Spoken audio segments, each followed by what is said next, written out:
J'ai conclu avec une très belle Ukrainienne, alors que quelques mois avant, elle m'a traité de mec arrogant, égoïste, prétentieux, trop sûr de lui et qu'elle avait tout simplement pas envie de me rencontrer. Alors oui, je sais, ça peut surprendre parce qu'on peut se dire comment on peut faire pour conclure avec une femme qui ne nous aime pas. Et ben, c'est ce que je vais vous raconter dans cet audio. Je vais vous partager cette belle histoire avec une magnifique blonde ukrainienne qui a fui la guerre en Ukraine d'ailleurs et qui s'est expatriée en France.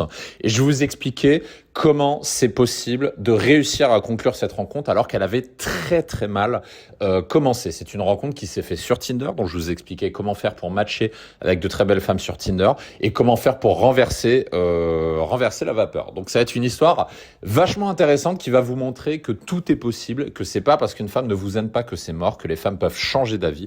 Et je vais vous expliquer comment j'ai fait. Donc on va repartir du début. C'est une Ukrainienne avec qui j'avais matché pour la première fois dans le sud de la France quand j'étais passé voir un ami. Donc j'ai changé les quelques infos perso, donc on va dire qu'on s'est matché à Saint-Tropez. Donc c'est une Ukrainienne qui habitait dans l'est de l'Ukraine et bon, comme vous le savez, en Ukraine, il y a la guerre, quoi, et donc du coup il y a beaucoup de femmes qui décident de s'expatrier à l'étranger et c'est ce qu'a fait cette femme. Donc c'est-à-dire sa famille est restée en Ukraine et elle est partie en France. Elle est très jeune, c'est une grande blonde de 1m78 à peu près. Elle a 23 ans. Elle est très jeune, elle a 10 ans de moins que moi d'ailleurs. D'ailleurs, dans cet audio, je vais vous expliquer comment faire pour sortir avec des femmes beaucoup plus jeunes. Hein. C'est un contenu dont je parlais pas forcément quelques années plus tôt parce que j'étais fin de vingtaine et que je m'estimais pas légitime pour ça. Là, aujourd'hui, je suis au milieu de trentaine et je sors régulièrement avec des femmes qui sont en début de vingtaine, donc qui ont parfois plus de 10 ans d'écart d'âge avec moi. Et je sais que je reçois beaucoup de demandes à ce sujet, donc du coup, je vais vous expliquer, je vais vous donner quelques petites astuces pour que vous puissiez faire la même chose. D'ailleurs, cette histoire avec l'Ukrainienne, j'aurais pu en faire une formation entière tellement il y a de leçons à en recevoir, tellement il y a de techniques, de méthodes, de pépites que je vous partageais dans cet audio. Donc du coup, on se match il y a quelques mois. J'étais dans le sud de la France et c'était il y a 6 mois de mémoire, quelque chose comme ça. Et à cette époque-là, alors ce qu'il faut savoir, déjà, quelle est la psyché, la psychologie d'une Ukrainienne. Ce qu'il faut comprendre, si vous n'avez pas l'habitude, c'est qu'une Ukrainienne, c'est très très très très très différent d'une Française. Les Ukrainiennes, déjà le premier truc qui me surprend avec les Ukrainiennes, dans le bon sens du terme, c'est que les Ukrainiennes sont globalement des femmes extrêmement intelligentes. Et surtout elle, parce que cette femme, elle n'a que 23 ans. Et pourtant, elle a un niveau d'intelligence qui dépasse celui de 90% des femmes que je rencontre en France, et même des femmes qui ont 40 ans. Elle a une maturité exceptionnelle, elle est combative, elle est proactive, elle est intelligente, comme je le disais. Par exemple, ce qui m'a surpris, c'est que ça fait que 6 mois qu'elle est en France, et pourtant en 6 mois, elle arrive déjà à tenir une conversation en français. Alors ça, je n'ai aucune explication sur comment elle fait, comment elle a fait pour apprendre le français aussi vite. Alors voilà, c'est pas un français parfait, là, l'accent de l'Europe de l'Est, mais j'ai toujours été sur le cul de voir, parce que c'est pas la première Ukrainienne que je rencontre, et je suis toujours surpris de voir à quelle vitesse elles apprennent une langue, à quelle vitesse elles arrivent à s'adapter à un nouvel environnement. Donc là, en l'occurrence pour le français. Donc elle s'est expatriée dans le sud de la France, elle a très rapidement trouvé un travail, c'est un peu la preuve que la citation de Macron quand il disait tu traverses la rue, tu trouves un job est vrai. Parce que cette femme, en fait, n'a jamais, je crois, elle a quasiment jamais été au chômage. Elle a eu aucune difficulté à trouver un travail. Non pas parce qu'elle est surdiplômée, mais parce que quand elle veut trouver un travail, elle y va au charbon. Elle y va de manière offensive. Elle se trouve pas des excuses. Elle est pas en mode, ah, mais non, mais je vais attendre qu'on me rappelle, etc. C'est vraiment, elle va aller pêcher les entreprises à la main. Elle va au contact. Et donc, du coup, elle a trouvé très rapidement un job. Et donc, du coup, on match ensemble sur Tinder. Donc pour rappel, je rappelle parce que je sais qu'il y a une partie d'entre vous qui qui possèdent toujours pas cette méthode. Comment faire pour matcher avec de très belles femmes sur Tinder? Il y a 2 façons de faire. La première façon, c'est avec la méthode Actiner & Co, méthode dans laquelle je vous donne les techniques d'algorithmique les plus avancées pour forcer justement l'algorithme de Tinder et aussi de Bumble, puisque c'est l'autre appli que j'utilise, à mettre en avant votre profil. C'est ce qui fait que votre profil va être beaucoup plus visible que celui des mecs, parce que je vous apprends rien, sur Tinder, sur Bumble, il y a une majorité de mecs. Donc c'est bien d'avoir un profil valorisant, mais si derrière vous avez des belles photos, une belle description, mais que l'algorithme ne met pas en avant votre profil, ça sert absolument à rien. Donc ça, c'est la première composante de l'équation. Si vous ne maîtrisez pas ces techniques, n'espérez pas obtenir des résultats. Et je dis ça pour toutes les personnes qui vont se plaindre derrière de ne pas avoir de résultats. Si vous n'avez pas la méthode Actiner & Co, vous ne pouvez vous en prendre qu'à vous-même. Ce sera de votre faute. Vous devrez en assumer les conséquences, c'est-à-dire de ne pas avoir de match, de ne pas avoir d'opportunité de rencontre. Ce n'est pas la faute des féministes, c'est de votre faute parce que vous n'êtes pas passé à l'action. Première composante, et puis ensuite deuxième composante, c'est tout simplement d'avoir un profil de qualité exceptionnelle, parce que la concurrence est tellement forte que vous n'avez plus le droit d'être moyen. Sur Tinder, sur Bumble, il n'y a que 2 options, c'est soit vous avez un excellent profil, soit vous n'avez aucun résultat, c'est tout. Cherchez pas, les résultats sont binaires sur les applications de rencontres, et ce qui est top, c'est que quand on a un profil qui est de qualité exceptionnelle, vous avez des matchs, des opportunités de rencontre presque sans rien faire. C'est ce qui m'arrive ici avec Bumble, avec Tinder, c'est-à-dire quel que soit l'endroit dans le monde dans lequel je me déplace, que ce soit à Paris, que ce soit dans le sud de la France, que ce soit en Pologne, ou que ce soit à Cracovie comme j'étais il y a quelques jours, j'ai cette capacité de faire des rencontres presque tous les jours sans effort, parce que justement ce système-là m'apporte des rendez-vous presque sans rien faire, et c'est ce qu'on fait également pour les membres de nos différents programmes. Et pour ce programme-là, ça s'appelle le programme Abondance, et vous pouvez retrouver le lien sur le site, puisque ça, c'est la deuxième composante de l'équation qui vous permet d'avoir d'excellents résultats, et comme c'est le cas ici, de matcher avec une magnifique Ukrainienne, plus de 10 ans plus jeune que moi, je le précise. D'ailleurs, je vais donner quelques petites astuces maintenant. Comment faire pour matcher, pour rencontrer des femmes plus jeunes, voire beaucoup plus jeunes que vous? Donc aujourd'hui, j'ai milieu de trentaine. Évidemment, moi, je ne cherche pas à rencontrer des femmes de milieu de trentaine. Je cherche à rencontrer des femmes plus jeunes que moi, pour des critères qui ne regardent que moi, mais que je pense que vous comprendrez. Vous me direz en commentaire de cette vidéo. Je pense qu'on se comprend et que j'ai pas besoin d'expliquer pourquoi. Donc, comment faire pour matcher avec des femmes plus jeunes? Déjà, première chose, il faut évidemment faire plus jeune que votre âge, que votre réel âge, sur Bumble et sur Tinder. Donc ça passe en grande partie par le dress code, c'est-à-dire adopter un dress code moderne et jeune. Et pourquoi j'en parle? Parce que ça, c'est le défaut de la majorité des hommes. La majorité des hommes ont le défaut d'avoir un dress code de vieux. Je le vois notamment chez les quarantenaires ou les cinquantenaires, des personnes qui s'habillent entre guillemets comme un vieux. Je dis pas ça de manière péjorative, c'est quelque chose qui est vrai. C'est-à-dire d'avoir des jeans trop grands, un peu dégueulasses, des chemises à carreaux complètement démodées, une coupe de cheveux démodée, une barbe démodée, etc., etc. Et ça, ce sont des erreurs éliminatoires, parce que même si vous trichez sur votre âge, même si vous mettez, par exemple, si vous avez 45 ans et que vous avez 35 ans, vous aurez beau mettre l'âge que vous voulez, vous serez trahi par votre dress code. Donc votre dress code, c'est la première composante pour baisser la perception de votre âge. Parce que ce qu'il faut comprendre, c'est que les femmes aiment sortir avec des hommes plus âgés. C'est ce que je fais très souvent dans ma vie personnelle, et c'est ce que font beaucoup de nos clients. Mais une femme n'acceptera de sortir et de se montrer avec un homme beaucoup plus âgé qu'elle qu'à l'unique condition que l'écart d'âge ne se ressente pas trop. Quand je dis pas trop, c'est que c'est normal qu'il y ait un écart d'âge, c'est pas quelque chose qui est choquant. Mais si vous faites trop vieux par rapport à elle, c'est une concession qu'elle ne sera pas prête à faire. Tout simplement parce que derrière, qu'est-ce qui va se passer? Derrière, elle va être obligée de se justifier. Derrière, elle va se prendre des jugements sociaux avec des personnes qui vont lui dire « Ah ouais, mais il est un peu vieux, etc. etc. » Et donc, du coup, elle va devoir se justifier, et les femmes n'ont pas envie de le faire. Et surtout, une très belle femme qui a l'opportunité de rencontrer d'autres mecs n'a pas envie de se faire chier avec ça. Donc, c'est pour ça que c'est hyper important de baisser votre âge perçu. Et je fais la différence, d'ailleurs, prenez note de ça, de l'âge perçu et l'âge numérique. Ce que regarde une femme, contrairement à ce que beaucoup d'entre vous pensent, ce n'est pas l'écart d'âge numérique, c'est l'écart d'âge perçu. C'est ça que regarde une femme. Vous pouvez avoir 20 ans, 25 ans d'écart d'âge numérique, ça ne pose pas un problème si l'écart d'âge perçu est faible. Et ça, c'est des choses que j'ai beaucoup vues dans ma vie. J'ai déjà vu, par exemple, à Aix-en-Provence, d'où je suis originaire, il y a une personne qui fait ça. C'est une personne qui a 44 ans.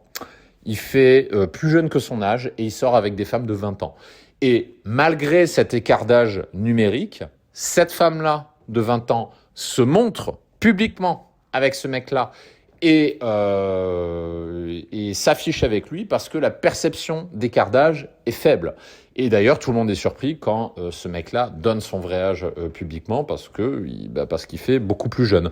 Il fait pas beaucoup plus jeune parce qu'il est avantagé par la génétique. Il fait beaucoup plus jeune déjà par rapport au dress code, ce que je viens de vous dire précédemment. Donc ça, c'est la première chose. Et puis ensuite, c'est adaptation coupe de cheveux et barbe. Ça, c'est la deuxième chose. Je ne suis pas coiffeur-barbier, je vous renvoie à un coiffeur-barbier parce que c'est la deuxième composante pour faire plus jeune que votre âge. Et ensuite, la troisième composante et qui a un énorme impact que j'ai moi-même expérimenté à titre personnel et que d'autres hommes ont également confirmé, ce sont vos propres croyances. Je suis un fervent défenseur et croyant dans le fait qu'on a l'âge que l'on pense avoir. Et je vais vous faire une démonstration. Quand j'avais 20 ans, j'étais apprenti ingénieur. J'ai rejoint une entreprise pour laquelle j'ai travaillé pendant 3 ans. C'était une entreprise qui était remplie de quadras. C'est-à-dire, j'étais entouré de mecs de 40, 45, 50 ans, des experts, des cracks dans leur domaine, des mecs extrêmement compétents. Et moi, j'étais un petit peu vu au départ comme le petit jeune qui n'y connaît rien, qui fait que des conneries. Bon, je me suis très vite rendu compte qu'en fait, la perception de mon âge était un frein de carrière à cette époque-là. Première chose. Et deuxième chose, je m'étais aussi rendu compte qu'à cet âge-là, donc à 20 ans, oui, je faisais très jeune, mais je faisais trop jeune. Et donc du coup, en termes de perception, quand j'étais avec des femmes, j'étais vu un petit peu comme, entre guillemets, le puceau inexpérimenté. Donc c'était quelque chose qui me pesait sur le moment. Et donc du coup, ce que j'ai décidé de faire, c'est que j'ai travaillé sur moi pour être plus mature et pour faire plus vieux que mon âge. À 20 ans, mon objectif, c'était d'avoir l'air d'un mec de 26-27 ans, grosso modo. Donc je me suis mis cette croyance dans la tête et comme j'avais cette croyance dans la tête, j'ai commencé à me comporter comme un mec de fin de vingtaine, à m'habiller comme un mec de fin de vingtaine, à laisser pousser la barbe comme un mec de fin de vingtaine, etc., etc. Et la coupe de cheveux également, au lieu d'avoir... parce que ce que je faisais à l'époque quand j'avais 20 ans, je mettais du gel plein les cheveux, je mettais du gel effet mouillé, la marque c'était Dop, je crois, je mettais du gel effet mouillé, et donc du coup, c'était un peu la coupe tectonique de l'époque, puisque à cette époque-là, il y avait la tectonique, et du coup, je faisais jeune, forcément, je faisais un peu jeune clubbeur de 20 ans qui découvre la vie. Donc du coup, comme j'avais cette croyance-là que j'avais fin de vingtaine, j'ai arrêté de me coiffer comme ça. Et donc du coup, devinez ce qui s'est passé. Vous le devinez, on a commencé à me donner 25, 26, 27, alors que quelques mois avant, j'avais le même âge. C'est bizarre, hein, c'est con. Et ça se faisait aussi dans mon expression vocale, dans ma façon de parler, dans le vocabulaire que j'utilisais, etc. Je faisais pas petit jeune de 20 ans qui découvre la vie, je faisais mec posé et mature de fin de vingtaine. Et donc, c'est ce qui s'est passé. Ça m'a aidé dans ma carrière professionnelle. Ça m'a aidé à avoir cette image de mec mature. Et avec les femmes également, ça m'a permis de gagner des points parce que j'étais beaucoup plus vieux comme un mec mature. Et j'ai poussé le truc à son paroxysme puisqu'il y a un moment où j'ai eu une période de ma vie qui a duré à peu près 1 an où j'avais envie de me taper des milfs. Encore une fois, ne jugez pas. C'est quelque chose que j'ai toujours voulu faire. Et si ça peut vous encourager, les MILF, je vous recommande de tester au moins une fois. MILF, ça veut dire Mother I Would Like to Fuck, hein, pour ceux qui savent pas ce que ça veut dire. Une MILF, en gros, c'est une femme beaucoup plus âgée que vous. Et j'ai eu ce délire-là pendant 1 an. Et je vous recommande vraiment de tester d'ailleurs, parce que putain, les MILF, c'est extraordinaire. C'est peut-être les meilleurs coups de ma vie. Hein. C'est une MILF de 35-40 ans est généralement une bien meilleure baiseuse qu'une femme de 20 ans inexpérimentée. Et je l'ai vérifié un paquet de fois. Et mes clients également chez DDP me l'ont confirmé un bon paquet de fois. Donc j'ai eu cette période où il a fallu que je fasse plus âgé que ce que j'étais pour réduire la perception d'écart d'âge. Et le meilleur truc que j'ai pu faire là-dedans, encore une fois, c'est la preuve ultime que l'âge, vous pouvez le changer, la perception de l'âge, attention, j'entends bien. L'âge numérique, vous ne le changerez pas parce qu'il est affilié à votre date de naissance. Mais l'écart d'âge perçu, vous pouvez énormément l'influencer. Et je vous redonne un autre exemple. Donc, quand j'étais dans cette période MILF, j'appelle ça la période MILF Hunter, la femme la plus âgée, avec qui je suis sorti d'ailleurs pendant un mois, c'était une Espagnole de 48 ans. Et d'ailleurs, ce qui était drôle, c'est que elle avait 48 ans, j'avais 23. Donc, on avait 25 ans d'écart d'âge. Je ne sais pas si vous vous rendez compte. L'écart d'âge était plus important que mon propre âge. Et là, vous allez me dire, non mais Mike, je te crois pas, c'est pas possible. Il y a peut-être quelques sceptiques qui vont dire ça. Je vais vous expliquer comment. C'est assez simple en fait. Je faisais plus âgé que mon âge parce que je le voulais. C'est une décision que j'ai prise. J'ai pris la décision de faire plus âgé que mon âge. Et j'ai réussi à le faire. On a commencé à me donner fin de vingtaine, début de trentaine. Et cette femme-là de 48 ans, également, faisait plus jeune que son âge. Elle faisait pas femme de 48 ans. Elle faisait femme de fin de trentaine. Parce qu'elle s'entretenait, parce qu'elle faisait du sport, parce qu'elle était posée. Peut-être aussi que la génétique espagnole a joué, ça je ne sais pas. Mais en tout cas, elle faisait plus jeune que son âge. D'ailleurs, quand elle m'a dit son vrai âge, j'ai été surpris. Je lui donnais vraiment pas 48 ans. Elle avait des gamins, elle était divorcée, etc. Et donc, quand on cumule les deux, c'est-à-dire elle, un âge perçu plus faible que son âge, et moi, un âge perçu plus élevé que mon vrai âge, en fait, les deux se rejoignaient à peu près. C'est-à-dire qu'on faisait deux personnes qui, grosso modo, étaient dans la trentaine. Et pour vous dire à quel point cet écart d'âge ne posait aucun problème socialement, quand une fois elle est venue me voir à Aix-en-Provence, elle habitait à Barcelone, elle est venue me voir depuis Aix-en-Provence. Et quand elle est venue me voir, je l'ai présenté à mes amis parce que je trouvais ça marrant. Et personne ne m'a fait chier sur l'écart d'âge parce que en fait, on voyait qu'on n'avait pas le même âge, mais globalement, on était à peu près bien assortis. Ça passait. Et du coup, socialement, tout le monde fermait sa gueule. Personne ne disait rien. Et à un moment, j'en ai eu marre de cette phase-là de MILF Hunter. Et là, j'ai pris la décision de revenir à des femmes de 20 ans. Donc, j'ai pris la décision d'abaisser un petit peu mon âge perçu. Et là encore, c'est ce qui s'est passé. J'ai commencé à sortir avec des femmes plus jeunes.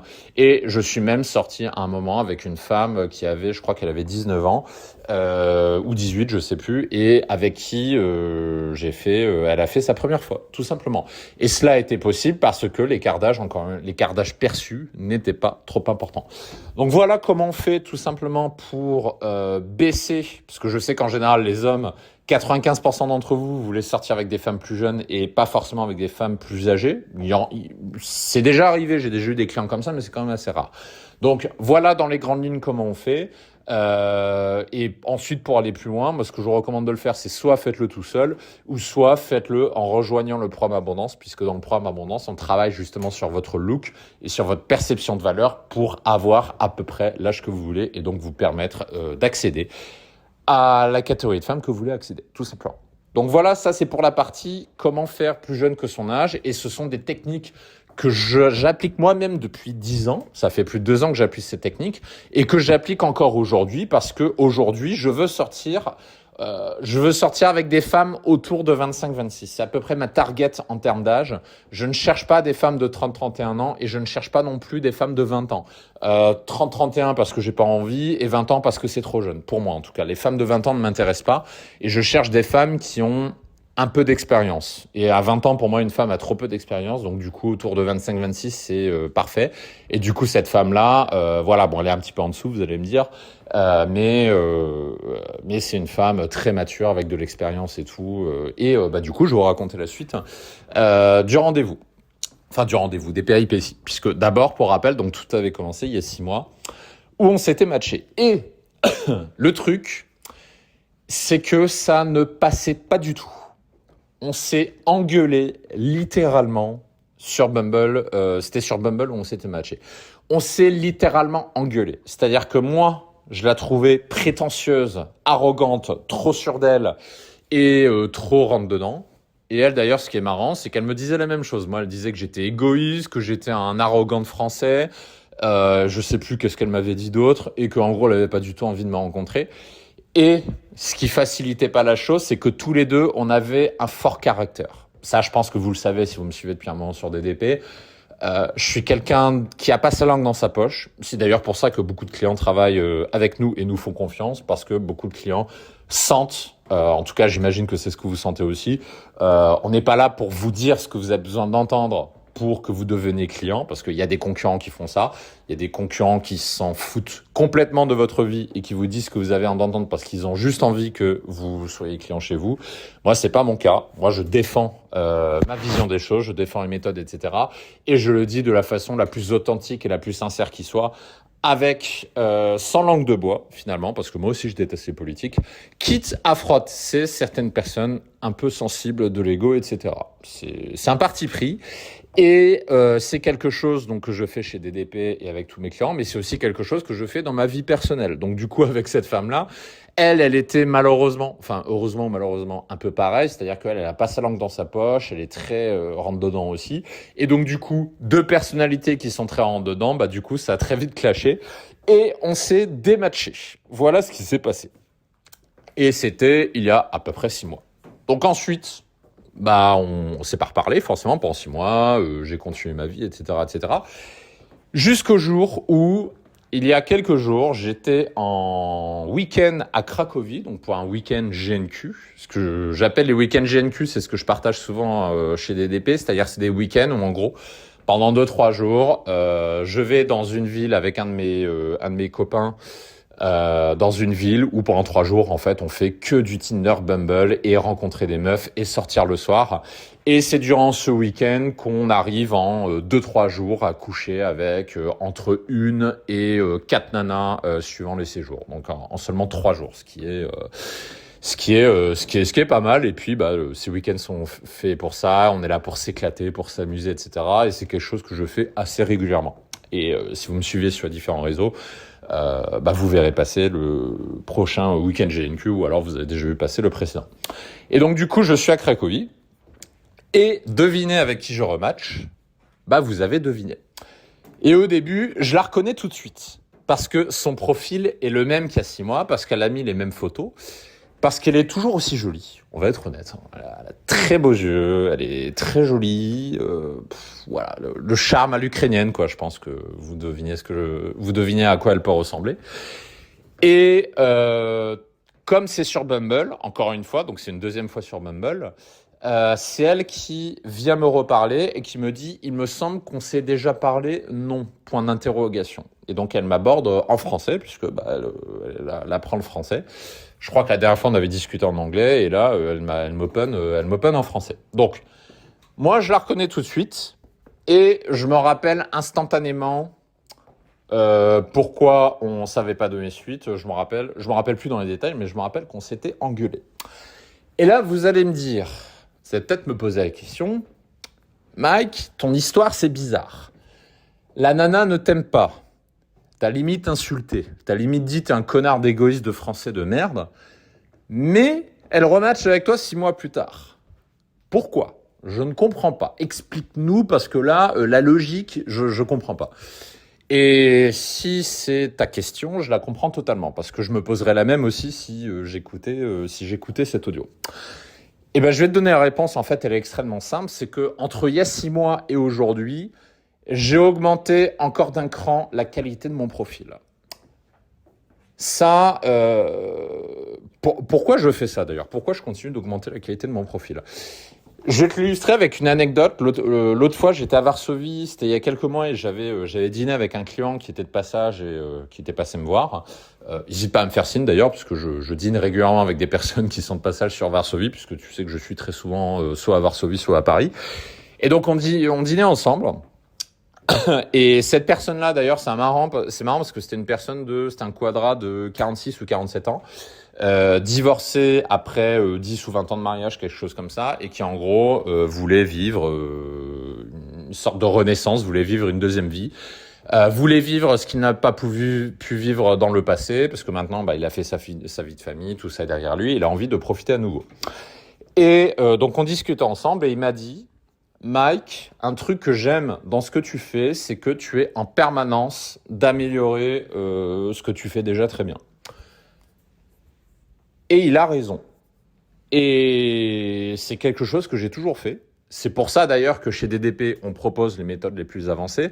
C'est pour ça que je mets à jour régulièrement les méthodes, parce que je vous fais profiter de ma propre progression personnelle, parce que ça, c'est un truc que j'ai toujours fait. Je cherche en permanence à faire mieux que ce que je fais aujourd'hui, et ceci dans tous les domaines, que ce soit en séduction, que ce soit en entrepreneuriat, que ce soit dans le sport, dans la musculation, ce que vous voulez. Je cherche toujours à faire mieux. Et là, Tinder, ça fait 10 ans que je suis dessus. Ça fait très longtemps. Mais en permanence, j'améliore mon profil. Ce qui fait qu'aujourd'hui, j'ai un profil qui fait que je n'ai jamais eu autant de matchs qu'aujourd'hui. Alors que j'ai pris de l'âge, hein, c'est ça qui est drôle. J'ai pris de l'âge et pourtant, j'ai jamais eu autant de matchs qu'aujourd'hui. Et je sais que dans 6 mois, dans 1 an, je vais encore augmenter la qualité de mon profil. Je sais que j'aurai encore plus de résultats. Et c'est quelque chose qu'on vous fait profiter directement sur des DDP. Donc voilà la principale raison pour laquelle elle a décidé de rematcher avec moi. C'est parce que j'ai mis à jour une partie des photos et que mon profil est de qualité encore supérieure à ce qu'il était précédemment. Ce qui me permet d'introduire quelque chose d'hyper important avec les femmes. Il faut que vous compreniez ceci par rapport aux femmes. Et je sais que vous êtes nombreux à ne pas comprendre ça. Le problème de la plupart d'entre vous qui écoutez cet audio, c'est que vous êtes trop rationnel. Vous pensez rationnel d'abord. Une femme ne raisonne pas comme ça. Une femme pense d'abord à l'émotion et justifie ensuite avec le rationnel. Et d'ailleurs, je vais vous l'exposer tout à l'heure dans la suite de cet audio. Donc restez bien jusqu'au bout parce que là, on est vraiment qu'au début et la suite dans l'audio, vous n'êtes pas prêts. Vous n'êtes pas prêt, vous allez entendre dans la suite de l'audio, durant le rendez-vous, à quel point une femme peut rationaliser un changement d'avis. Parce qu'après, quand on s'est vu en rendez-vous, elle m'a sorti des trucs pour justifier qu'on se soit rencontrés, que c'était la bonne chose à faire. Et je vous assure, vous n'êtes pas prêt. Je vous le dis juste après. Et ça va vous aider à comprendre comment pense une femme. Et elle, son raisonnement est très simple. C'est que j'ai une valeur supérieure à avant. Émotionnellement, elle est attirée. Elle se dit que je suis un mec de valeur, etc. Et donc, elle va rationaliser derrière.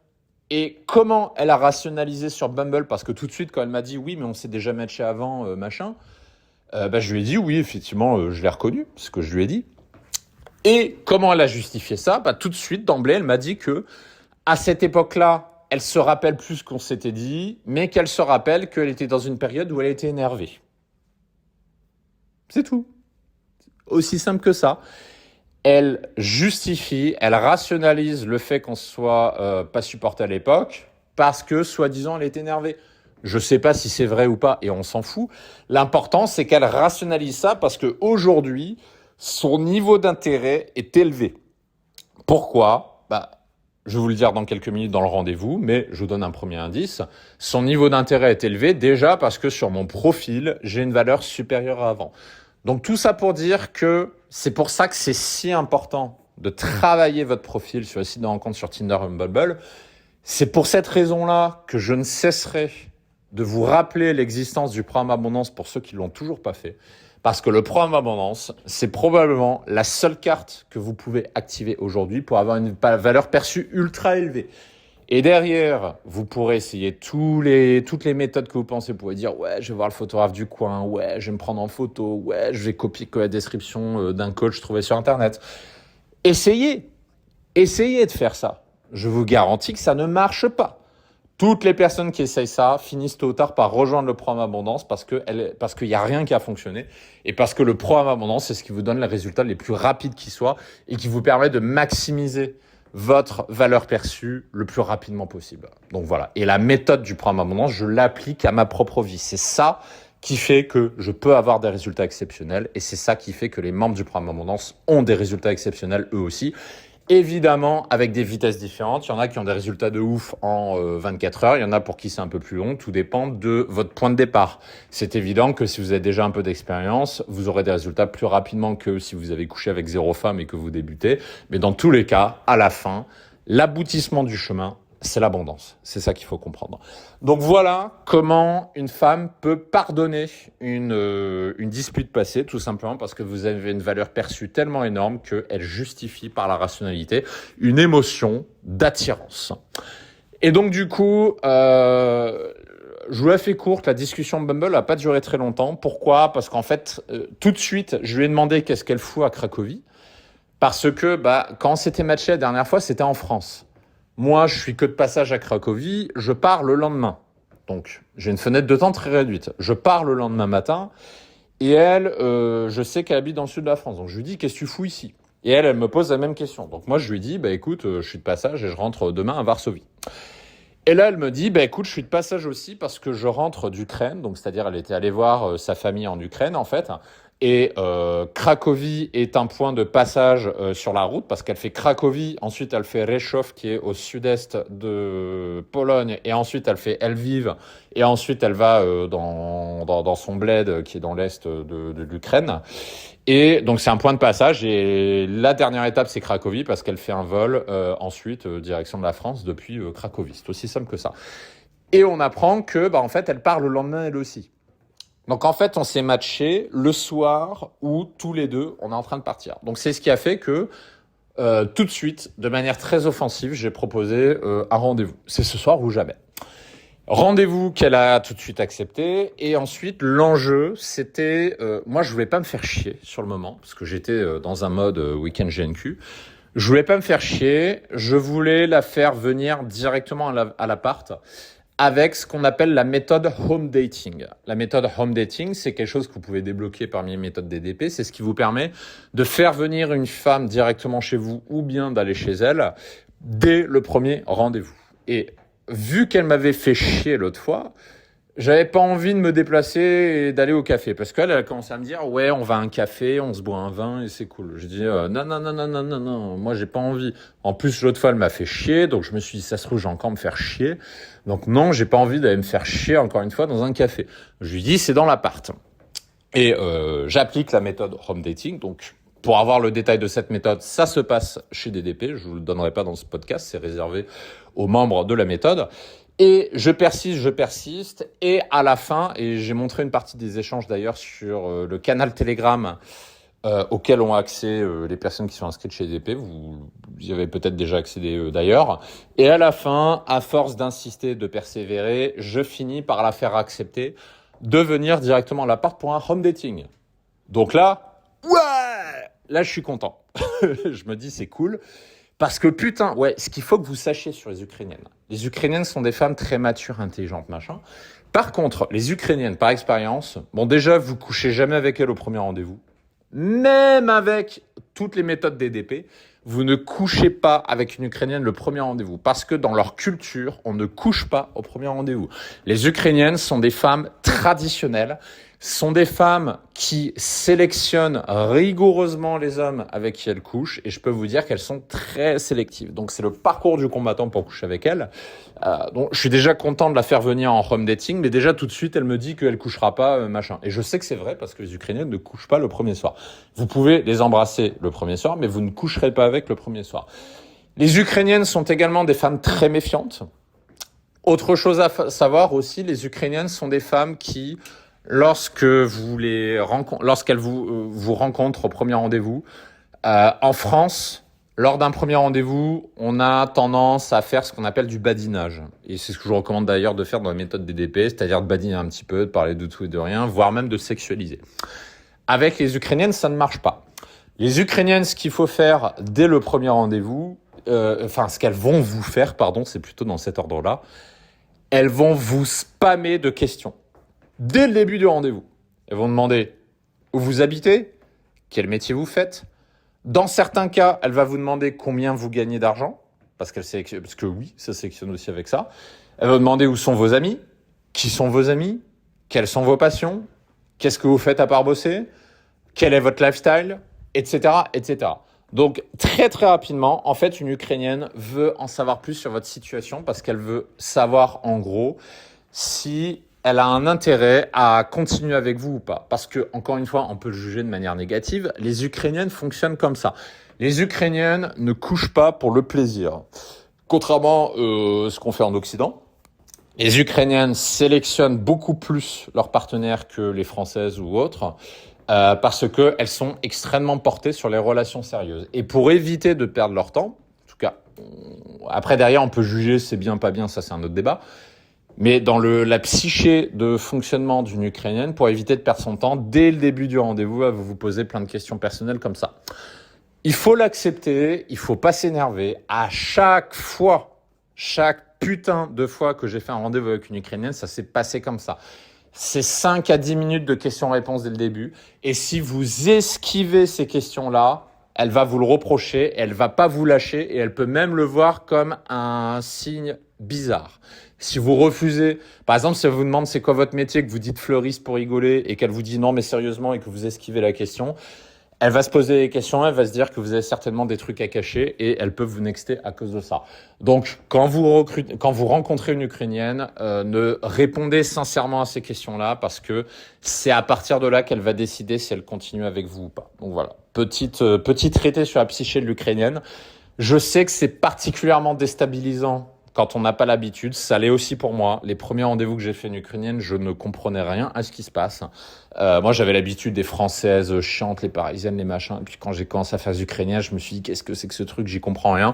Et une fois qu'on a compris comment fonctionnent les Ukrainiennes, à partir de là, ça devient beaucoup plus simple. Et donc voilà. Donc, on se dit OK pour le rendez-vous. Je sais très bien que je coucherai pas avec elle le premier soir, mais c'est pas grave. Je me dis au moins, si je kiss close, c'est déjà bien. Ensuite, elle me renvoie un message et elle me demande que je lui paye le taxi. Alors, ça, on va en parler parce que c'est important. La question du Uber avec les Ukrainiennes, qui est une grande question. Il faut savoir que c'est pas spécifique à l'Ukraine, mais c'est globalement ça pour l'Europe de l'Est. Avec les Biélorusses, c'est pareil. Avec les Russes, c'est pareil. Avec les Estoniennes, c'est pareil également. Quand je suis avec les Lettonnes aussi. Quand je suis en Lettonie, c'était pareil. Contrairement, c'est la culture opposée à la France. En France, les femmes sont en mode « je suis indépendante, je ne dépends de personne, je ne veux pas dépendre d'un homme, je vais payer moi-même le loyer, je vais payer moi-même ma boisson, je veux payer moi-même ma bouffe et je paye moi-même mon moyen de transport. » Parce qu'en France, les femmes cherchent à être indépendantes. Les Ukrainiennes ne sont pas du tout câblées comme ça. Les Ukrainiennes, quand elles voient un homme, elles veulent se sentir en sécurité et elles veulent se sentir chouchoutées. Je sais pas si c'est le bon terme, mais en gros, elles veulent sentir que vous prenez les choses en main, que vous vous assurez de leur sécurité, que vous faites ce qu'il faut pour qu'elle se sente bien, pour qu'elle puisse s'exprimer dans sa féminité en tant que femme. Parce que être une femme, vous en rendez pas forcément compte, mais être une femme, c'est pas facile parce que il y a des mecs qui viennent faire chier dans la rue, des mecs bizarres qui viennent vous open, etc. Et les femmes recherchent cet homme, cette figure masculine qui va les faire se sentir en sécurité. Et je me rappelle la première fois que j'ai fait des dates avec des Ukrainiennes, et pas qu'avec des Ukrainiennes, d'ailleurs avec des Lettonnes, c'était pareil. Les Lettonnes, c'est parmi les plus belles femmes du monde aussi. Quand les Lettonnes et les Ukrainiennes ont commencé à me demander de commander un taxi pour elles, devinez ma réaction. Je pétais un plomb. Pourquoi? Parce que je me disais, elle essaie de m'avoir, elle essaie de m'arnaquer, elle veut profiter de moi, elle veut profiter de mon statut. Je pensais ça au départ. Et un jour, une Lettonne m'a expliqué. Parce qu'une fois, j'étais avec une Lettonne et elle m'a demandé de commander le taxi et je me suis énervé. Je me suis énervé en disant que j'étais pas une vache à lait, etc. Et c'est là qu'elle m'a expliqué, c'était il y a plusieurs années, j'avais pas autant d'expérience qu'aujourd'hui avec les Lettonnes et les femmes de l'Est. Et elle m'a expliqué ce que je suis en train de vous dire dans ce podcast. Et à partir de là, j'ai mis de l'eau dans mon vin parce que j'ai mieux compris la psyché de ces femmes-là. Mais, donc voilà pourquoi l'Ukrainienne me demande de lui payer le taxi pour venir. Mais ce jour-là, j'étais énervé. J'avais pas envie de... J'étais énervé. Et donc du coup, je lui ai dit... Et puis aussi, je voulais voir si elle était capable de... Je voulais un peu la challenger et pas faire le mec un peu genre « ouais, vas-y, prends le taxi, machin ». Donc j'ai challengé un peu, je lui ai dit, bah écoute, si tu as très envie de me voir, je pense que tu pourras prendre le taxi toi-même, moi je me charge du vin et toi tu prends le Uber, machin. Alors au début elle objecte un petit peu et puis là on commence un peu à se chamailler par texto. Donc là déjà, je me rappelle quand on s'était bloqué mutuellement l'autre fois, je me dis putain ça va recommencer, ça va repartir pour un tour. On va encore s'engueuler et ça va finir en blocage. Donc dans ma tête je me prépare à ne pas la voir parce que je me dis c'est mal barré. Et au final, donc je maintiens ma position et au final, bah, niveau d'intérêt élevé oblige, elle finit par accepter de commander le Uber par elle-même. Elle me dit juste que, donc au début, elle me dit qu'elle prend l'Uber. Et après, elle me dit que oui, mais avant, elle va pas venir tout de suite parce qu'elle veut voir un monument, je sais pas quoi, je sais pas quoi. Me sort ça comme ça. Moi, dans ma tête, je me dis, il y a un risque qu'elle annule au dernier moment, donc je vais pas gâcher ma soirée à attendre une femme à l'appart, parce que je suis à l'appartement en ce moment-là, qu'elle daigne venir ou pas. Et je sens qu'il y a un risque qu'elle annule. Et donc du coup, je me dis, eh ben, je vais aller au resto. Donc du coup, je réponds pas à ce qu'elle me dit. Donc elle me dit, ouais, je vais voir le truc que je voulais voir, je sais pas quoi. Je lui réponds pas et je vais directement au resto. Donc un resto qui est à 5 minutes à pied de l'appart et j'y vais, voilà, j'arrive, je commande une eau pétillante, je commande à bouffer, etc. Et une demi-heure après, devinez ce qui se passe. Il y a madame qui m'écrit pour me dire qu'elle est au pied de l'appart et elle me demande le code pour lui ouvrir. Et moi je suis là au resto et là je fais « Ah bah merde, elle est venue finalement du coup ». Je vous jure, sur le moment, je m'attendais à une annulation. Je me suis dit, elle va annuler. Et bah, elle n'a pas annulé, parce qu'elle me dit, ouais, je suis devant la porte, c'est quoi le code? Et là, je me retrouve bien embêté. Je me dis, merde, je suis pas chez moi, quoi. Je suis au resto. Et donc, du coup, je lui dis que je suis au resto. Et là, elle commence à m'engueuler par écrit. Elle me dit, comment ça, t'es au resto? T'as dit, on se retrouvait chez toi. Et en plus, elle me reproche d'avoir insisté pour la faire venir directement chez moi et que finalement, bah, je suis pas chez moi, je suis au resto. Je lui envoie l'adresse du resto et je réponds pas à ce qu'elle me dit. Je me dis, bon, on va voir si elle va venir ou pas. Et elle répond pas au texto que j'ai envoyé avec l'adresse du resto, elle répond pas. Donc, je me dis peut-être qu'elle réfléchit, je sais pas qu'est-ce qu'elle fait, machin. Donc, moi, je continue de bouffer. Et 10 minutes après, il y a quelqu'un qui arrive et qui me donne une tape dans l'épaule. Je me retourne, devinez qui c'est. Vous avez deviné. J'ai été presque surpris de la voir. Et surtout, quand elle est arrivée, j'ai regardé ses yeux. Oh putain, je vous jure, je me suis fait fusiller du regard. Elle m'a fusillé du regard. Je me suis dit, merde, je sens que ça a duré 5 minutes. Je me suis dit, elle est peut-être juste venue pour m'engueuler, elle va sentir que ça passe pas, et puis elle va se barrer. En gros, je me suis dit ça. Donc elle arrive, elle s'assoit, et comme avec toutes les Ukrainiennes, très très vite, tout de suite, elle me fait le reproche de machin. Donc que j'étais pas chez moi alors qu'on avait dit qu'on se verrait chez moi. Donc moi, je lui ai expliqué pourquoi. Et après, elle a tout de suite switché sur le fonctionnement normal des Ukrainiennes qui est, tu viens d'où? Qu'est-ce que tu fais dans la vie? C'est quoi ton métier? Où sont tes potes? Blablabla. Donc elle me pose toutes les questions comme ça pour savoir si en gros, si elle reste ou pas. Pour savoir s'il y a un potentiel ou pas. Donc moi, je réponds à ces trucs. Comme je vous le disais tout à l'heure, n'esquivez pas ces questions. Ça ne sert à rien. Tout ce que vous allez faire, c'est l'énerver si vous le faites. Donc je réponds à ces questions et petit à petit, l'atmosphère se détend un peu. Et juste après, on commence à revenir sur l'épisode pourquoi on s'était bloqué il y a 6 mois. Donc tout de suite, elle revient sur ça. Et là, elle me balance tout ce qu'elle aime pas chez moi. Donc elle me dit ouais, mais t'as voulu qu'on aille chez toi et pas dans un café. Pour moi, j'ai senti que t'es un mec égoïste. Tout de suite, elle m'a sorti ça. Et je lui demande pourquoi égoïste, machin. Puis elle me dit mais parce que à aucun moment tu t'es préoccupé de moi, de ce que je pensais, etc. Et que quand on parle à quelqu'un sur Internet, moi j'aime bien que les mecs s'occupent un peu de moi, etc., etc. Donc voilà, en gros, elle m'a reproché un petit peu d'être en mode balicouille, quoi, grosso modo. Et pour faire passer le truc, parce que oui, je m'en battais vraiment les couilles, Et je m'en battais vraiment les couilles. Pourquoi? Parce que je sentais qu'elle pouvait disparaître à tout moment, donc j'avais pas envie de faire un surinvestissement. Donc j'ai commencé à lui expliquer ça et j'ai senti que ça passait pas. Donc à partir de là, j'ai actionné un autre truc qui a permis de calmer le jeu. Je lui ai dit, bah écoute, c'est certainement la différence culturelle. Je lui ai dit, voilà, moi j'ai pas trop d'expérience avec les Ukrainiennes et je sais que les Ukrainiennes c'est différent des Françaises, etc., etc. Tiens d'ailleurs, soit dit en passant, qu'est-ce que tu penses des Français, de la culture française, etc. Donc ça me permet de changer de sujet et l'atmosphère commence à se détendre. Et à partir de là, on rentre dans une... En gros, toute cette scène a duré 10 minutes. Ça a été les 10 premières minutes, qui ont été un peu chiantes, je vous l'avoue. Mais une fois ces 10 premières minutes passées, je commence à découvrir une autre personne. Avant, j'avais une Ukrainienne énervée qui risquait de se barrer à tout moment.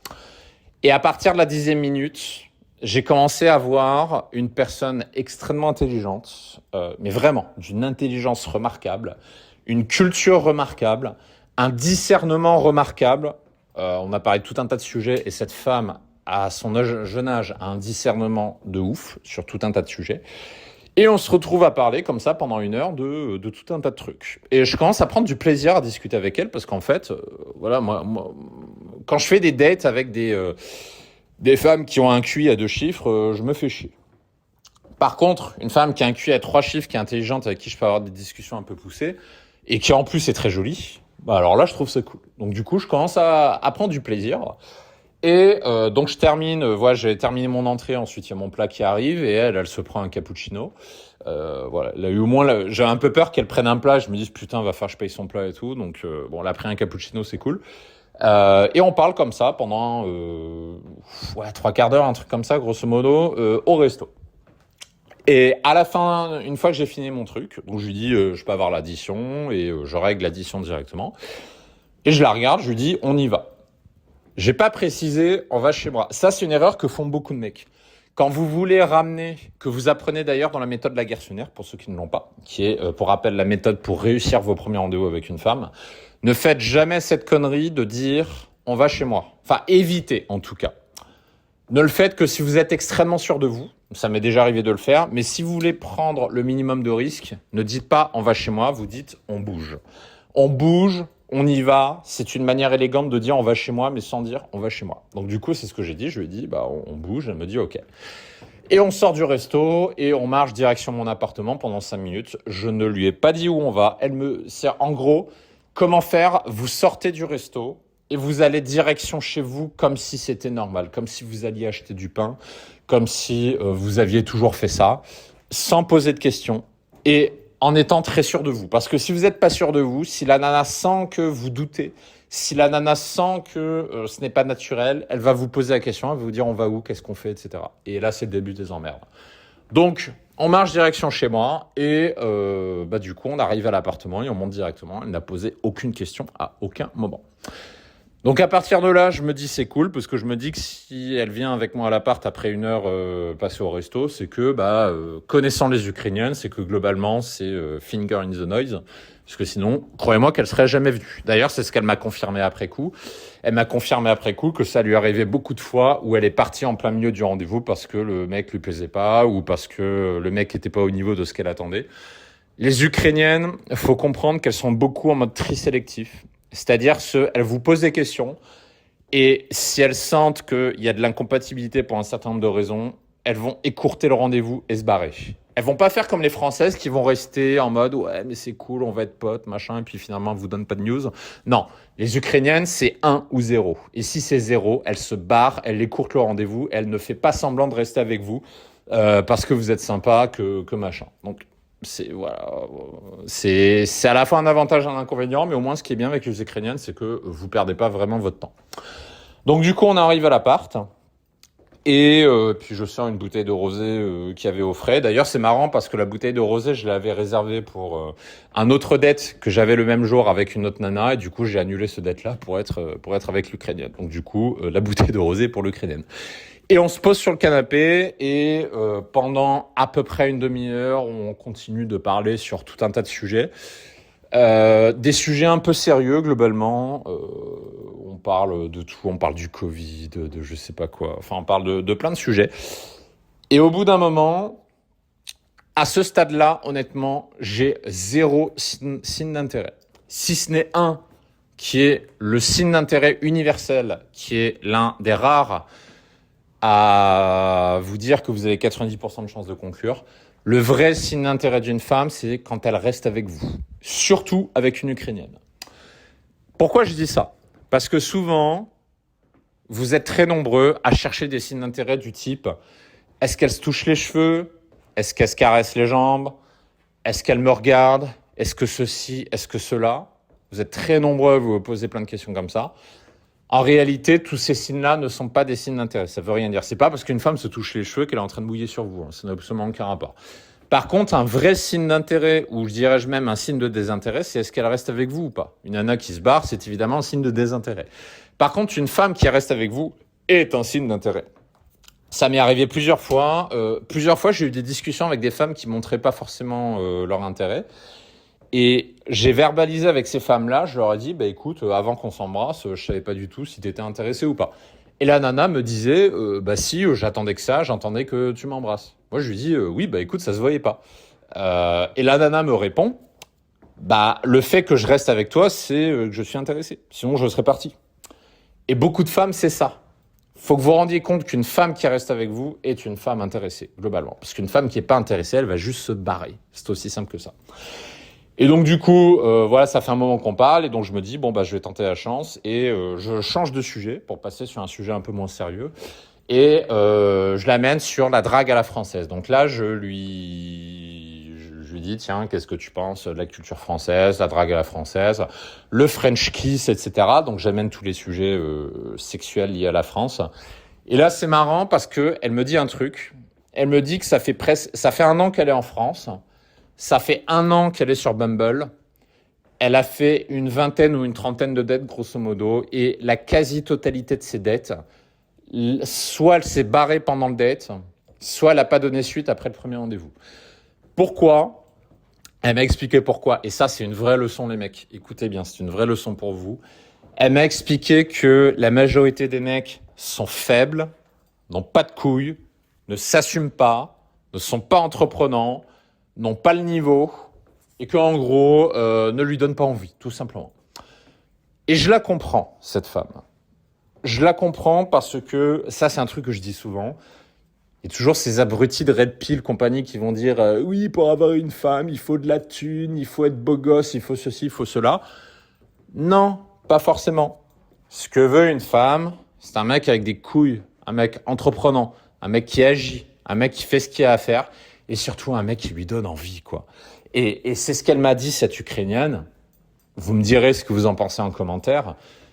Bon, elle m'a dit ce que je sais déjà, puisque c'est ma profession depuis un certain nombre d'années déjà. Voilà, elle m'a dit que la majorité des mecs n'ont pas le niveau. Et pourtant, elle en a rencontré plein. Des mecs avec de la thune, des mecs qui sont beaux gosses. Elle en a rencontré plein. Je dis ça pour ces abrutis de Red Pill qui n'ont rien compris à la psychologie des femmes. C'est d'ailleurs pour ça qu'ils sont dans les mouvements Red Pill. Parce que justement, ils n'ont pas de femmes dans leur vie, parce qu'ils n'ont pas atteint l'abondance. Moi, ce que je peux vous dire, c'est que des clients qui sont beaux gosses, pétés de thunes, on en a souvent. C'est très souvent même. Et c'est pas ça qui vous fait choper. Ce qui vous fait choper, c'est d'être un mec. Parce que les femmes veulent un mec. Et je pense d'ailleurs que c'est une envie, un besoin qui va se renforcer dans les mois et les années à venir parce que le féminisme aujourd'hui est en train de couper les couilles littéralement de tous les mecs de la planète et les féministes commencent à se plaindre que les mecs ne sont pas entreprenants avec elles, ne font rien, ils sont polis, ils ont peur de prendre des risques, etc. Et donc maintenant, les féministes sont en train de reprocher ça aux mecs. Donc, si vous avez une carte à jouer aujourd'hui, c'est celle de l'action. Soyez un mec, soyez dans l'action. Juste, vous faites ça, je vous garantis que vous démarquez d'un bon paquet de mecs. Et donc, du coup, elle a commencé à me parler de ça. Et puis à un moment, j'avais envie, je lui ai attrapé la main. Non, ce que j'ai fait, on parlait du sujet, je lui ai dit la drague à la française, on parlait de ça. Puis après, je lui ai dit, regarde, je vais te faire un truc à la française. J'ai attrapé sa main. J'ai fait un baiser sur sa main. Elle m'a regardé, elle a commencé à me faire des yeux super mignons. Et là, ce que j'ai fait, j'ai mis un de ses doigts dans ma bouche. Et j'ai commencé à sucer et à lécher son doigt. Tout simplement. Et là, elle a encore plus rougi. Et j'ai posé mes couilles, je l'ai fait en assumant à 200% le truc. Et là, j'ai compris qu'elle attendait que ça, en fait. Et puis après, j'ai embrassé directement, tout simplement. Donc, pour embrasser une femme, c'est pas très compliqué, il suffit juste d'y aller. Souvent, vous posez 1 milliard de questions, juste vous parlez de cul, vous faites un baisement, etc. Et puis ensuite, si vous voyez qu'elle est réceptive, évidemment, assurez-vous qu'elle soit réceptive, sinon ça marche pas. Et là, vous l'embrassez. Et là, on se roule des pelles, mais comme pas possible. Je pense qu'elle a pas embrassé un mec. À mon avis, ça c'est ce que je ressentis, et mon ressenti me trompe rarement. À mon avis, elle a pas embrassé un mec depuis longtemps. Pas parce qu'elle avait pas la possibilité, mais parce qu'aucun mec ne lui donnait envie. Et je lui poserai la question la prochaine fois que je la revois. Mais à mon avis, ça fait bien longtemps qu'elle n'a pas embrassé de mec. Et là, je découvre une femme complètement différente. Je vous jure, à partir du moment où je l'ai embrassée, c'est une autre femme. Alors là, elle me faisait un regard de femme à moitié amoureuse. Elle arrêtait pas de me faire des câlins. Elle m'embrassait de partout. Elle se blottissait contre moi. Elle me disait que j'étais un mec fort, que j'étais un vrai mec, que je lui donnais envie, etc. Et là, c'est plus la même femme, là. Et puis là, on rentre un peu dans les confessions intimes, en mode, les autres mecs qu'elle a rencontrés, etc., etc. On rentre un peu plus dans le détail, le passé amoureux, etc. Puis on se roule des pelles, machin, je lui lèche le cou, etc. Mais elle était en train de mouiller sur place. Son corps était en train de trembler, mais elle m'a très rapidement dit... à un moment, je lui ai dit une phrase genre I want to fuck you, un truc comme ça. Et elle m'a répondu Me too, but not today. Et j'ai senti que c'était un non ferme. J'ai senti que c'était une femme qui avait envie de coucher. Mais dans son logiciel à elle, la décision était claire, c'est pas ce soir. Et les Ukrainiennes, je vous le dis par expérience, parce que ça s'est presque toujours passé comme ça pour moi. Il y a une seule Ukrainienne de ma vie avec qui j'ai couché le premier soir, c'est arrivé une seule fois. Mais sinon, toutes les autres, elles vont vous stopper. Non pas parce qu'elles n'ont pas envie, mais parce que dans leur culture, on ne couche pas le premier soir. Les Ukrainiennes sont des femmes qui sélectionnent rigoureusement leur partenaire. Ça, il faut bien le comprendre. Ensuite, un autre truc que je vais vous donner, j'ai appelé ça la technique poker face. C'est un truc que j'ajouterai, je pense, prochainement dans les formations. Je vais vous en donner, je vais vous expliquer comment ça marche quand même dans ce podcast. C'est un petit bonus. La technique poker face. Pourquoi je vous en parle ? Parce que la technique poker face, c'est un truc que je fais inconsciemment. Et en fait, il y a beaucoup de femmes qui m'ont remonté qu'en fait, c'est ça qui les rendait folles. Folles de désir, je précise. Je vais vous expliquer pourquoi. Si vous m'avez déjà rencontré, vous le savez probablement, je suis quelqu'un de globalement introverti, même si je sais que ça se voit pas, mais je suis introverti. Et globalement, je suis quelqu'un d'assez froid. C'est-à-dire, quand je rencontre quelqu'un, je suis pas quelqu'un qui va faire Hey, my friend, how are you, my best friend, blablabla, comme les Italiens, les Américains qui font Oh, amazing, free hug, machin. Je suis pas du tout un mec comme ça. Quand je rencontre quelqu'un en premier contact, je suis froid, distant et réservé. Encore une fois, c'est ma façon d'être, j'ai toujours été comme ça. C'est mon caractère qui est comme ça. Je suis pas un mec qui crie amazing, trop bien, machin. C'est pas du tout dans mon logiciel. Et ce que les femmes appellent ça, ce que le terme ne vient pas de moi, il vient des femmes. C'est les femmes qui me disent, elles me disent toutes, quand je t'ai rencontré, je savais pas si t'étais intéressé ou pas, parce qu'au début, t'étais en mode poker face. Et ça, c'est un truc qui les rend fous, qui les rend folles, pardon. C'est-à-dire qu'en fait, ces femmes-là sont intéressées, parce que j'ai une valeur perçue élevée sur les applis. Elles me rencontrent, elles voient que je suis à peu près comme sur les photos, donc ça leur donne encore plus envie, évidemment, parce qu'il n'y a pas de mauvaise surprise. Mais je ne montre aucun signe d'intérêt dès le départ. J'ai ce qu'on appelle une attitude poker face. L'attitude poker face, pourquoi on appelle ça poker face d'ailleurs, c'est parce que si vous avez déjà joué au poker, c'est pour ça qu'on dit que ça s'appelle poker face, quand vous jouez au poker, il y a un truc très important à comprendre, c'est que quand vous tentez une mise, on ne doit pas savoir si vous bluffez ou pas. Et pour masquer ça, pour masquer si vous êtes en train de faire la technique du bluff ou pas, en fait, vous devez cacher vos émotions. Ce qui fait qu'en cachant vos émotions, en ayant une attitude totalement neutre, en fait, c'est impossible de savoir si vous êtes en train de bluffer ou pas. Tout simplement parce qu'il n'y a aucune émotion qui montre si vous bluffez ou pas. C'est de là que ça vient, le terme poker face. Et ben en date, c'est pareil. Au début, lors d'un date, je ne montre aucune émotion particulière, aucun signe d'intérêt particulier. Et pourquoi je fais ça d'ailleurs? Parce que quand j'ai commencé la drague, au début, je faisais l'inverse. Quand j'ai commencé la drague, j'étais un peu en mode Disney, puis je pensais qu'il fallait valider les femmes, etc. Et l'erreur que j'ai fait, c'était que je montrais trop rapidement que j'étais intéressé. Et malheureusement, ça c'est quelque chose qu'il faut comprendre. Les femmes sont comme des enfants. Et vous êtes le jouet. Dans le sens où si tout de suite vous montrez que c'est gagné, vous montrez que vous êtes acquis, bah en fait ce qui va se passer, c'est qu'elles vont se désintéresser de vous. Également comme un enfant à qui vous donnez un jouet trop facilement. Quand vous êtes un gamin, que vous voulez un jouet, imaginons que vous voulez le dernier Action Man. Je sais pas si ça existe encore d'ailleurs Action Man, mais quand j'étais gamin, je jouais à ça. Et imaginons vos parents vous disent oui mon chéri, tiens vas-y prends le Action Man. Vous allez jouer 5 minutes après et vous allez le dégager. Pourquoi? Parce que ça vous a demandé extrêmement peu d'efforts d'avoir ce putain d'Action Man. Donc la valeur que vous lui accordez est faible parce que vous n'avez pas eu à vous battre pour l'avoir. Les rencontres amoureuses, c'est pareil. C'est pour ça que je recommande toujours à mes clients d'être ambitieux et d'avoir des valeurs fortes. Si vous êtes trop facile à séduire, si la nana n'a aucun effort à faire pour vous séduire, vous êtes mort. Vous êtes mort non pas parce que vous n'êtes pas assez beau gosse ou pas assez riche ou pas assez ceci ou pas assez cela. Vous êtes mort parce que vous êtes acquis. Vous êtes acquis trop facilement. Il n'y a pas de challenge. Donc la nana, qu'est-ce qui se passe? Elle se désintéresse de vous. Vous pouvez être en désaccord ou pas avec ça, parce que je sais qu'il y a des personnes qui vont écouter, qui vont se dire « Ouais, mais la nature humaine, c'est nul. Moi, je préfère ci, moi, je préfère ça. » La nature humaine est comme ça. Pourquoi tous les mecs veulent une Lamborghini? Pourquoi tous les mecs veulent une Ferrari? Parce que c'est inaccessible. Pourquoi tous les mecs veulent une Ferrari et pas une Renault Clio? Parce que la Clio, tout le monde peut l'acheter, tout le monde peut l'avoir, mais la Ferrari, non. Et bien la séduction, c'est pareil. Soyez une Ferrari, soyez pas une Clio.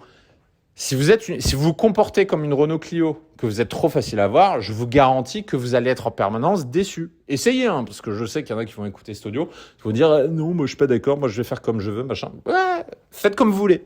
Faites. Revenez pas pleurer que ça n'a pas marché. Encore une fois, ceux qui n'écouteront pas ces conseils, vous devrez assumer. Ce sera de votre faute. Vous l'aurez cherché et vous serez l'unique responsable de vos propres échecs parce que vous n'avez pas voulu écouter les méthodes qui marchent. Vous serez responsable de votre échec. Donc, à partir du moment où vous assumez, moi, il n'y a pas de problème.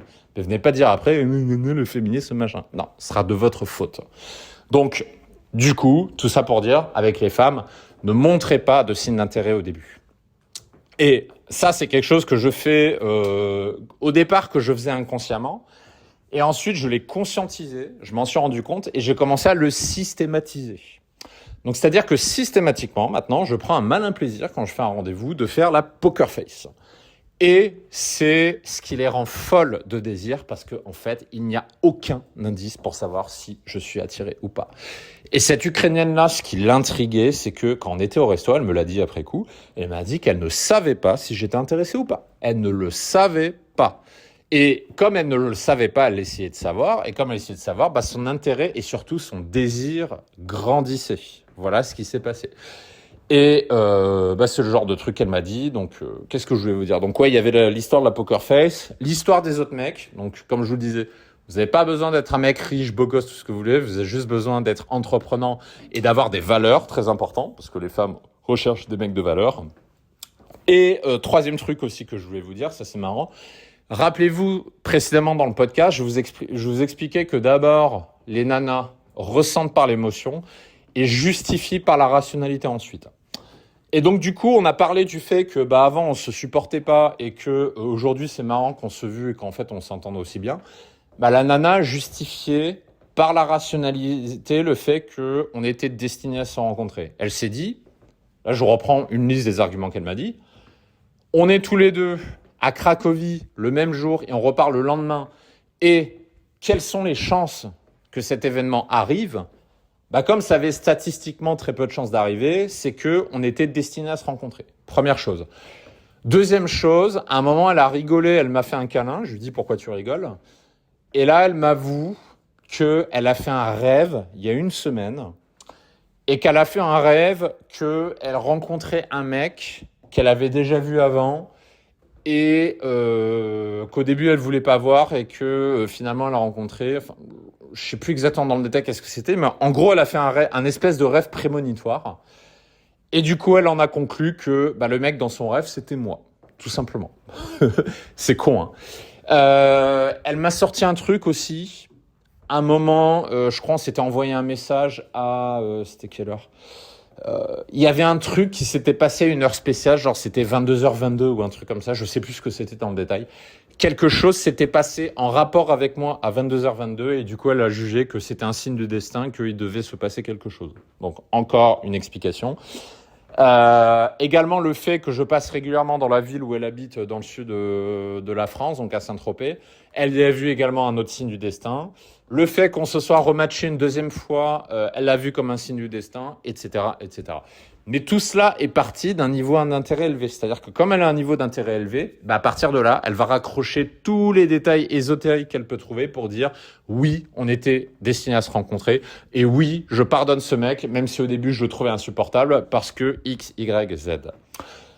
Voilà, en gros, comment elle a justifié la rencontre. Et puis ensuite, voilà, comme je vous disais, on a commencé à faire des préliminaires. Elle était à califourchon sur moi, machin. Elle mouillait. Je sentais, hein, je mettais la main par-dessus le pantalon. Et clairement, c'était chaleur humide. Mais elle a tenu sa position. C'était not today. Et du coup, puis ensuite, elle a fini par partir. Elle m'a donné son numéro et depuis, on est toujours en train de discuter, on est toujours en train d'échanger et on s'envoie des photos, etc., des cœurs, des smileys, des machins et elle attend qu'une chose, c'est que je repasse dans sa ville pour qu'on puisse se voir. Voilà le récit de Miss Ukrainienne, donc je pense que vous avez eu là énormément d'infos, j'espère que ça va vous servir, j'espère surtout que ça vous donne une direction sur comment vous aussi, alors peut-être pas forcément rencontrer des Ukrainiennes, mais une direction sur comment faire pour rencontrer des femmes de qualité. Tout est question de valeur perçue, tout est question de travail. CF, tout ce qu'on s'est dit durant ce podcast. Et pour ceux qui veulent aller plus loin et avoir le maximum de résultats en un minimum de temps, pour ça, je vous recommande évidemment le programme Abondance parce que c'est ça qui va faire que vous allez développer une énorme valeur perçue qui va faire que vous allez avoir beaucoup plus d'opportunités que vous n'avez aujourd'hui, ce qui va vous permettre de rencontrer des femmes de valeur, comme ça a été pour les centaines de personnes qui ont rejoint le programme Abondance. Et si vous voulez avoir de gros résultats, c'est ce que je vous conseille de faire derrière. C'est à vous de prendre la décision.